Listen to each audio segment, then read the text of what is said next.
everyone, my name is Melissa Diaz. For those of you that have been with me for a while now, may remember this video. It was uploaded on my old YouTube channel that was called Melissa Creepypasta Diaz. That channel still exists, but the Transformers stuff that I made have been deleted or privated for reasons. The main reason was because I was young and dumber. I know I said I was going to remake my Transformer Rant video when I reach 500 subs, but right now I'm going through my Transformer phase for the year, and I just want to make it already. I might have to replace something else from my 500 sub video, but whatever. Before we jump into my rant about the Transformer franchise, I just want to express my love first before I tear this shit apart. I love Transformers. I have an unhealthy obsession with the series.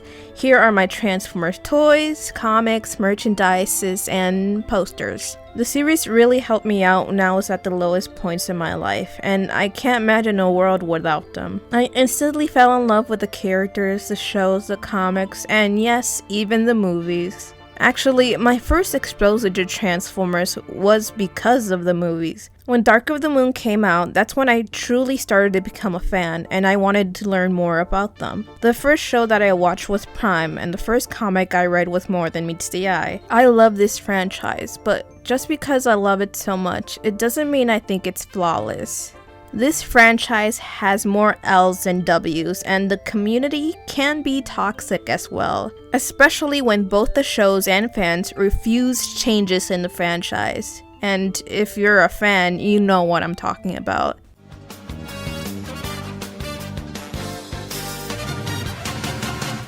The Transformers franchise have been around since 1984, and there are a lot of unique shows and comics that have been released over the years since then. Some are fucking amazing while others are fucking bad. But what is always consistent is using the same characters and the same plot. It's always the destructive, villainous Megatron wanting some kind of power or control over something, and the wise leader Optimus Prime stopping Megatron's plan while wanting peace or freedom or whatever bullshit that little shit comes up with. It has gotten to the point where I just want Megatron to win and kill Optimus already. It's like Dragon Ball, where it takes an entire 2 episodes to defeat the villain, but for Transformers, it takes 2 or 3 seasons to stop Megatron. There are thousands, hell even millions of Transformers characters that got more story and character development, yet all they fucking use is Optimus and Megatron. It has gotten to the point where people only know Optimus, Megatron, fucking Bumblebee, maybe Starscream, and a slim chance Ratchet. Using these characters is a guarantee that the show will be predictable as hell. You may think that Optimus or Megatron is dead, but nope, they bring them back next season, and guess what? Optimus and the fucking Autobots will always win at the end. When Optimus or Megatron dies in a show, I roll my fucking eyes. I don't fucking feel anything. That's a fucking problem when creating a story. When an audience doesn't feel no emotion when your character dies, you know you fucked up. There's an entire wiki page of Optimus Prime's death. What the fuck? Hey you, G1 fan, come over here, I have something important to tell you. G1 fucking sucks! G1 was the first Transformer show, and I will give it the benefit of the doubt, but just because it's the first show, it doesn't mean it's fucking flawless. It deserves to be criticized like any other show or movie out there. The way they handled Rodimus Prime's character was bad. The way they ended it was bad. The way they killed off memorable characters from the show in the movies was bad. They added so much Transformers characters to the story when they served no purpose whatsoever in the plot. And the constant animation errors. And don't give me the excuse that it was from the 80s and they didn't have good technology. So what? It still deserves to be criticized, especially of how consistent it is. There's probably one in every episode. G1 is a fucking horrible example of how to create a Transformer show. It's not bad or anything, I love G1, it's funny. Optimus Prime has a strong personality that isn't just an army leader. He's brave, he's wise, hell, he's so much fleshed out than modern day Optimus Prime. G1 has memorable, good, and wholesome moments, and I love the morals of some of the episodes, but it's not good either. It's an average show with good characters, and I'm sick and tired of every goddamn G1 fan wanting every Transformer show to be just like it. Because when a Transformer is like G1, you get fucking War for Cybertron. Mediocre shit. Because believe it or not, and you can't deny it, the best Transformer show is when they make up their own original story and characters and don't follow the G1 formula. You know I'm right, and you can't deny it any longer. That's enough. And if you don't know it, let me give you some good examples of good Transformer shows. Transformers Victory. Where's Optimus? Where's Megatron? Fucking gone. They're dead. And I fucking love that. Saber is one of the best Autobot leaders of all time. I love Saber. So much better than Optimus Prime. Watch the sub version though. I don't recommend the dub. Don't even watch that shit. Transformers Beast Wars. It has the G1 formula, but you know what? The characters are so lovable, so developed, and the story goddamn good. Dinobot is best, by the way. Transformers Animated. The best fucking show that ever came out of this fucking universe. Please watch it. I don't want to spoil anything. It's so good. They made Optimus and Megatron's character so different, so unique, that it made me fucking love them. It made me fearful for Optimus. And I just adore Megatron. Megatron, oh my god, it was actually threatening. He's evil. I just love this man. I love Optimus, and every fiber in my being, please watch Animated. Give it a try. I know it's so different, but please give it a try. Before I move on to the next rant, I just want to say, why the fuck did they make Sentinel Prime the villain in Dark of the Moon? The role would have perfectly fit for Nemesis Prime. No, not that fucking piece of pile of shit. This Nemesis Prime, Nova Prime, a perfect fucking villain instead of that piece of shit Sentinel. What the fuck? I am going to die now.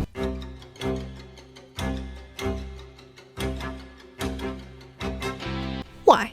Why add humans to Transformers? They ruin the experience of Transformers just by existing. But what pisses me off the most is adding everyday human problems that do not involve the Transformers whatsoever to a story of Transformers. Why? Why do this?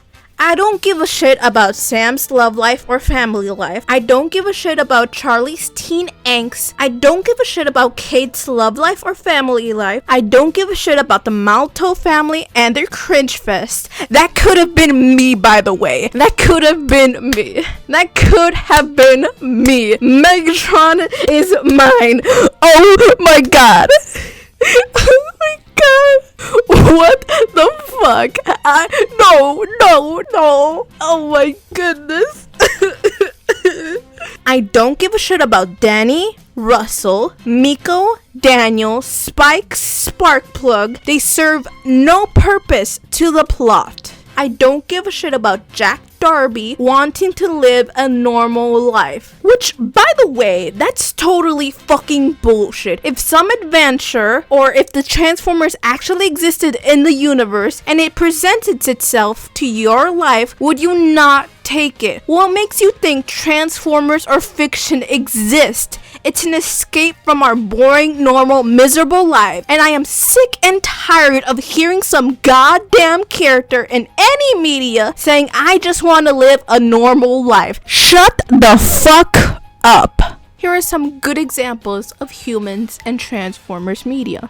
Transformers Armada. The human explains the struggles of the Transformers wars and the effects on everybody. And I am specifically talking about Starscream and Alexis. This is the first time that I know of that a human and a Decepticon actually bonded with each other, and I love it. Armada may not be a perfect show, but it tries its hardest to give its character more depth, even if it's only 2 characters. It's so much better than Prime, and I'm sorry to say this, but Prime doesn't do anything with its characters. It's a fucking letdown to not just the Transformers character, but the human characters as well. They're useless except for Raphael and Fowler. Transformers Animated. I'm not spoiling anything about Sari. I love the girl. And if you want to know more about her, watch the best fucking Transformers show ever created. Watch Transformers Animated. I fucking live for this shit. I need animated in my life.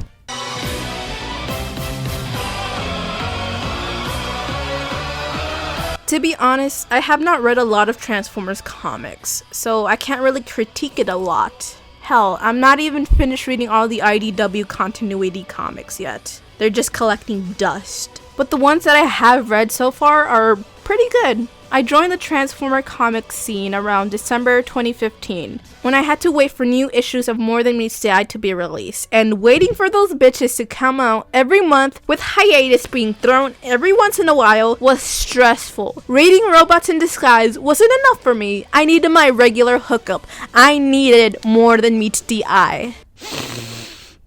I remember those days. I got PTSD because of it. I am happy now, and the comic is over.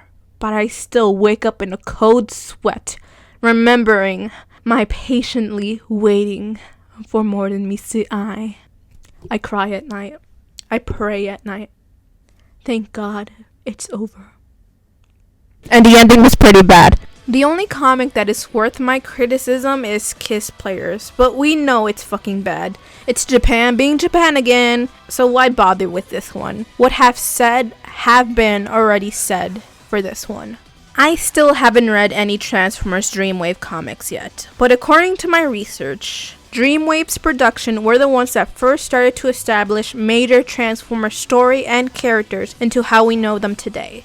A lot of fighting, Ultra Magnus being in the Wreckers and the White Optimus Prime came from Dreamwave's productions. Shockwave being an emotional scientist, the Fallen appearing in Dreamwave, Optimus being an archivist, and so on and so forth. Although they brought light to the darkness of the Transformers comic scene, they were a shady company that went bankrupt because of Pat Lee and his brother's shady business practices, and one of them was not crediting artists, which is fucking sickening and vile. But again, any Transformer fan know this, so that's that. If you have any criticism with the Transformers comic books, then feel free to comment down below. Like I said, the comics I read so far are pretty good, except when Transformers IDW Revolution started and fucked up our favorite comics. It wasn't horrible, but it became mediocre. Transformers More Than Meets the Eye sequel comic Lost Light was pretty bad, and the ending sucked so bad. It just didn't want to have a happy ending, and I get not wanting a happy ending, but you growing to love these characters and have the ending end like that, it was very dissatisfied. It was sad for the sake of being sad, which is kind of fucking dumb. Robots in Disguise sequel comic Optimus Prime was totally different from where they started as. I also heard IDW crossovers are pretty bad, so please don't make any more crossovers. I also heard that the Spotlight RC was a transphobic and sexist comic. That is pretty disgusting. I personally have not read it yet. Like I said, I'm still reading the IDW comic books.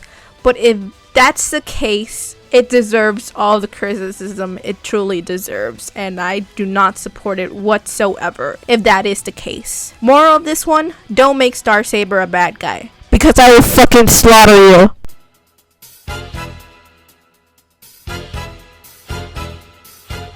Isn't it fucking funny that third-party toy makers can make better and more beautiful toys than Hasbro's themselves? If that shit happens, then you know your toys are fucking terrible. This was how Hasbro's was during the 2000s, until their recent new toy lines are surprisingly good. War for Cybertron and Legacy toy lines are the best thing Hasbro's has made so far. Look! They made a Tarn and Skids figure that aren't third party. Look, and it's actually pretty good. Granted, it's not as good as the third party ones, but it's still good nonetheless. Blitzwing, Armada Starscream, they're even planning to make a Star Saber one. A Star Saber! Let's say go! But back then, Hasbro made poorly designed toys that looked good in their alt modes, but very ugly robot modes. The paint job was bad, that faded or scratched easily, and others just look, come on, what the fuck is this? Listen, if you want good Transformer toys, go buy from Mastermind's Creations or Masterpiece. They're pretty good, but they're third party and they're unofficial, but make sure you don't tell Hasbro's and you'll be good. Cause those bitches make the best fucking toys ever. Don't buy anything from Hasbro's. Hasbro's, your toys are fucking shit and you know it and you goddamn know it.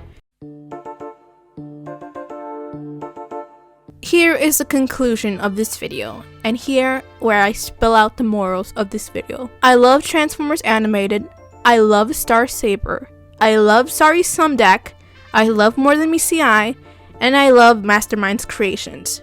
Make your shows, characters, humans, comics, and toys like this, and you'll have a good-ass Transformer media. And no more rant videos out of me.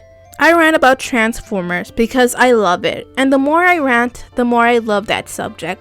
Stay awesome, guys, and bye!